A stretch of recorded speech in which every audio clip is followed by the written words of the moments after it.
Good. Okay, so welcome back to our Trainlang webinar, and I'm again joined with Peter. Peter, good to see you, huh? Nice to see you again, Matt. Welcome to the listeners. Nice to have them with Very good. us.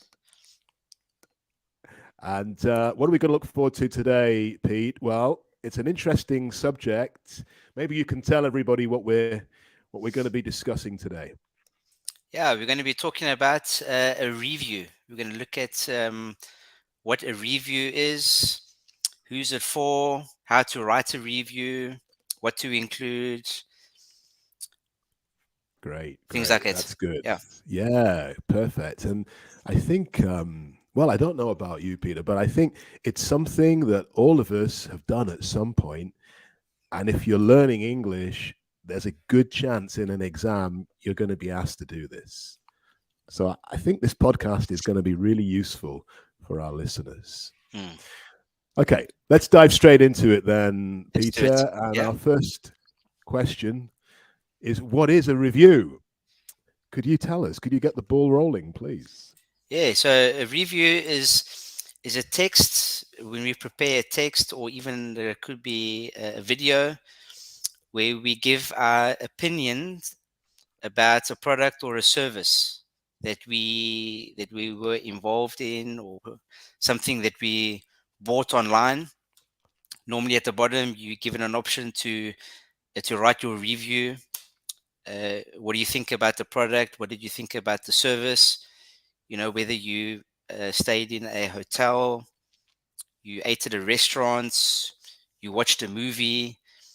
These are areas where people, the public, are interested to know, what do we think about this Yeah, product or service. great, Peter. Thank you. Mm, Nice examples, those.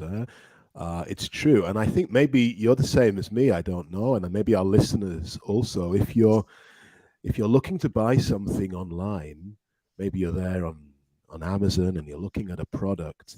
Very often, I will go down and just have a look at the reviews, and mm, just read what people who have already bought this product, what they think, what are the positives, the negatives. I like to read that to get an idea before I decide what to do. I'm very similar to you, Matt. Especially like with when you want to download like apps on your phone Right. for going on hikes or different types of things that you want to upload onto your phone. You look at the review, and I must be honest, the first couple of reviews, if they're negative, well, it has like a negative impact on how you view the Yeah. product. And generally, if the reviews are negative, you lose interest in that Yeah. application or that product. Good. So we could say then, Peter, that a review is a powerful piece of writing. It's Absolutely. maybe just short, but the goal is to change people's opinions or to create ideas, likes, Mm, dislikes. So we need to have a particular writing style when we do this. We need to use words that are going to hit the emotion, right, with exactly. these reviews. So it's going to be interesting to discuss that. Maybe we could think about an example of a review. Maybe if, I don't know, even in an exam setting, how we might be asked, what pointers we might be given when we have to write a review. Could you kind of take that idea and just take it forward a little bit for us, Peter? Yeah, let me expand on that a little bit. For example, if we've been shopping at certain websites that we've used recently, uh, people want to know, what did you think about that shopping websites that you've used? And so in the review, it's always going to be good to include things such as, what did we buy? Mm. What did we buy at this website? Were we pleased with the products? So what we bought, were we pleased with the product? And of course, people want to know, well, did you experience any problems, uh, either with the product or with the service that the websites provided? And then people really want to know, well, based on your experience, would you recommend this site to others? And so that's what we want to keep in mind when we're writing a review about a certain product or shop, for That's example. really helpful, Mm, Peter. Thank you for that. And I guess then we need to be specific from what you said. When we're writing a review, we can't be general. Yes. The readers are looking for specific comments, opinions, and also maybe we can be quite definite with our opinions in the review. Good. Okay, good. So we've Absolutely. got a nice intro there. I like Yeah. that, Very Peter. good. Thank you very much. Yeah, that's great. We want some tips though. How can I do Mm. this, especially in an exam setting?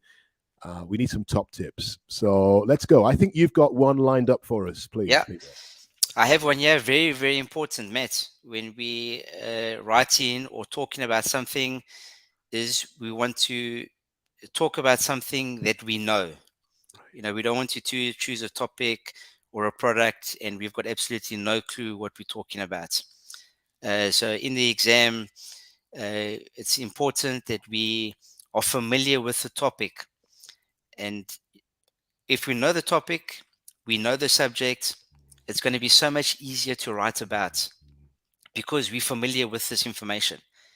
Example, if we write in a topic about an electric screwdriver, we need to sit down and ask ourselves, well, do I know enough vocabulary about this topic? Do I know enough vocabulary about an electric screwdriver? Do I know what it is? Do I know what it's used for? Do I know how to use it? These are important points to keep in mind. Is choose a topic that we know and we know well. That's a great point, Pete. Thank you very much. Nothing worse than getting halfway through our review and realizing we don't have the vocabulary, don't know enough about it. So thank you for that. Good. Another top tip. Here we go. Number 2, we need to write in paragraphs. Now it might not be a very long review, and maybe they're short paragraphs, but the idea is each paragraph has a clear idea, a clear point that when we read it, we get it, we understand what that is. So that's another tip we want to mention. And along with that, and it's kind of connected to what you said as well, Pete, great idea, make a little draft before we start the review. So on a piece of paper, or even in our mind, if we want to have a clear roadmap of where we're going with this review.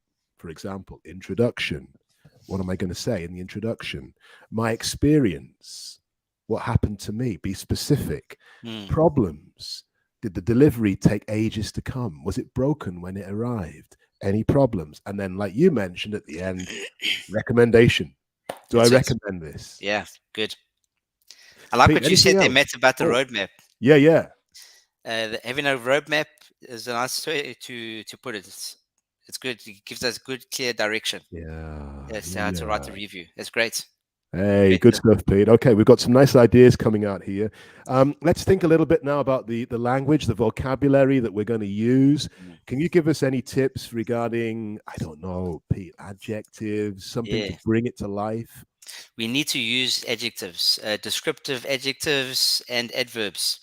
Is like really important, especially if you want to make the reading interesting for the reader. We want to use words such as incredibly, ridiculously, brilliantly, extremely, absolutely, really. These are adjectives and adverbs that we want to practice. The more we practice, the easier it's going to become to use them. For example, if you're buying something, the device that I bought is extremely useful. Instead of just saying, well, it's useful. If we add something more there, the adverb, it's extremely useful. The listener, the reader is going to say, wow, this device is really good. That's a Or great point. our hotel room was absolutely perfect. Instead of just saying perfect, if you say absolutely perfect, again, the reader, wow, that's a hotel that I'm going to want to try next time I go on holiday. So adjectives and adverbs, really important in writing a review. Love those tips, Pete. Really good. And I think often with learners, a trap we can fall into is just using very. Everything is very or really. So you've given us some nice options there. Ridiculously, I like that one. Fantastic, good. Okay, just to follow up on that, the last tip to mention is the idea of contrast. So can you make a contrast in your review? Now, how do we do that? We've got some nice words for contrast. So although it was a great price, the quality was poor, for example. Or Good example. despite promising to deliver in 24 hours, it came a week later. So there's a couple of ideas. Good. Others, contrasters, however, in spite, but. So we can just let our minds go a little bit and try to make the reading as lively as possible, as interesting as possible for the reader. Very good. Okay, Pete. So if we had to do a quick summary before our time runs out of what we've talked about today, Pete, quickly, a review. What do we mean by that? Well, a review is you want to write about an opinion of something that we've bought or a service that we've experienced. You want to use the correct vocabulary as we prepare the review. Great, thank you, Pete. And I like the point you mentioned that we've got to talk about something we know. So don't review a Tesla if you're driving a Twingo. No, we got to say something that we know what we're talking about. That's great. Hey, Pete, I've really enjoyed our podcast today. It's been great to have you great, on. Matt. Yeah, excellent. Well done. Listen, if the listeners want to know a little bit more about Trainlang, if they would like to improve their English, what do you suggest? I suggest going to visit the websites, campus.trainlang.com. There's lots of information there. We'll be happy to help our listeners improve their English. And of course, they need to take time to go through the website. There's many provisions there, podcasts, videos, material that can help them with the English. Yeah, no doubt. Once you go there, you'll love it, I'm sure. You could even get a free trial class with one of us two. Imagine that. Incredible. What a privilege. Oh, man, I'm on my way there already. I want a trial class with you, Peter. Okay, Pete, thank you so much. Yeah. Great, Matthew. Thank you very much. See you next time. Ciao. Ciao. See you later. Ciao.